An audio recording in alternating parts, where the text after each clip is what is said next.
कहां आजकल चलता है खेसारी के फिल्म तो टट्टी जैसा होला। बताइए इस चूहे के छठी औलाद को इतना बात पता नहीं है कि रोस्ट करने के लिए गलती ढूंढना होता है। अब क्रेजी नंबर 1 के कौन समझावे कि रोस्ट करे खातिर गलती ढूंढना पड़ता है, अगर गलती ना होखे तो गलती बनाना पड़ता है। जेंगो हईसार राजन सिंह कुकुरवा बनावेला ना भाई लोग खेसारी लाल यादव के अगर गलती नहीं खे तब वो हईसार हितवा ओकर गलती बनावेला। आ पवन सिंह के लाख गलती रहे हईसार हितवा बढ़ा चढ़ा के बड़ाई बतियावेला। अरे लूट लिया जा भाई आपने, लूट लिया। So, hey guys, I am Satya and you are watching Crazy Satya। तो भाई लोग आज के वीडियो में हम बात करने वाला बानी भोजपुरी के number 1 rooster crazy number 1 Rajan Singh कुकुर मतलब कि राजन सिंह मुकुट के बारे में। तो ये वीडियो जरी से अंत तक जरूर देखे लो। तो बिना कोनो लड़ावा ले सुन के स्टार्ट कर लियो आज के बकचोदी।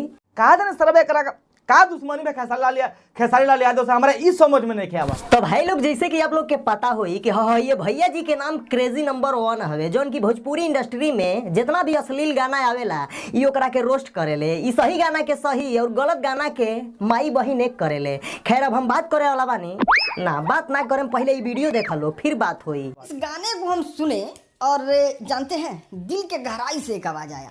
कैसी बुरी हालत बना ली रहे तूने अपनी। अब भाई लोग हई भैया जी के नाम राजन सिंह मुकुट हवे, खाली नाम से मुकुट हवे, काम तो सरवा कुकुर लेखा करेला ना। भाई लोग पता ना कौन ऐसा दुश्मनी हवे जो उनकी हर वीडियो में खेसारी लाल यादव के बुराई करेला।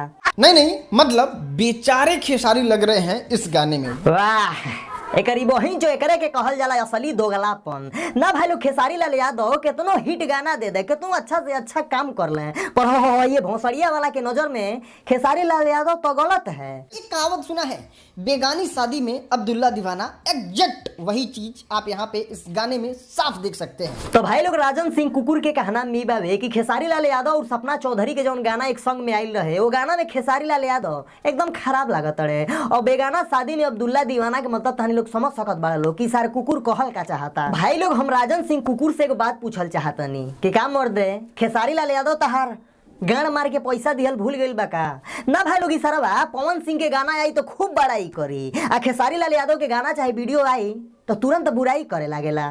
सनी लियोन नहीं भैया बस इस चीज का नहीं लेती है 3 करोड़ रुपया, उसके अंदर टैलेंट है। हाँ ये बात तो सरवा एकदम सही कहले बा कि सनी लियोनी के अंदर मतलब कि बहुत टैलेंट हवे और कौना हिसाब के टैलेंट बावे ये सब तो हम लोग समझ सकत बड़ा लो ना। सरवा ऐसे बड़ दोगला इंसान पृथ्वी पे कोनो मिली हमरा हिसाब से तो ना मिली ना। सरवा अगर तोरा इतना ओकर टैलेंट के कदर बावे तो सार गलती से कहियो ओकर टैलेंट अपन फैमिली में ना लगा दी है ना। ऐसा जे सार गाड़ी पे लात पड़ी भर मुहे माटी ले लेबा। अरे लूट लिया जा भाई आपने, लूट लिया।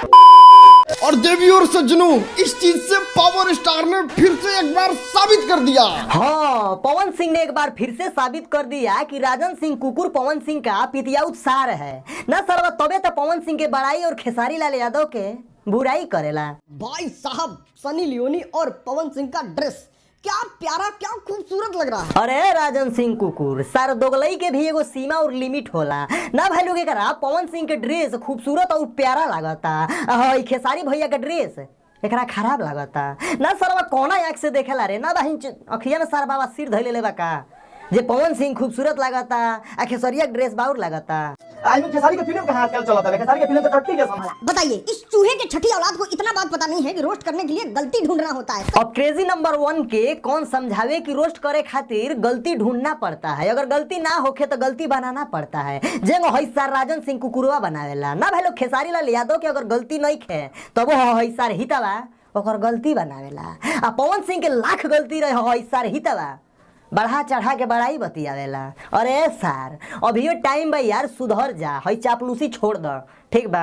एक बात और भाई लोग ई सरवा रोस्ट का होला ओकरा सिखावता जेकर रोस्ट वीडियो देख के अश्लील गाना गाए वाला सिंगर के कान गाने और पता ना कहां से खून आ जाला। अरे भैया जी crazy number 1 almost number 1 rooster हवे ठीक बा, रोस्टिंग गुरु है क्रेजी नंबर 1 ठीक है। आ सबसे इंपॉर्टेंट बात भाई लोग की क्रेजी नंबर 1 के दलाली चापलूसी ना करेला जेगो हई राजन सिंह कुकुरवा करेला। गजब बेइज्जती है। तो बस भाई लोग आज के वीडियो में ही खत्म करता नहीं। आई होप कि वीडियो ताने का अच्छा लगा तो भाई वीडियो अच्छा लगा तो वीडियो को लाइक कर दियो, वीडियो अच्छा ना लगा तो वीडियो के डिसलाइक भी कर सकत बड़ा यार। बाकी वीडियो देख के ताने लोग के कैसा लागल कैसा ना कमेंट करके जरूर बताइए लो। तो फिर से मिलते बने ऐसे को नेक्स्ट वीडियो में, तब तक के लिए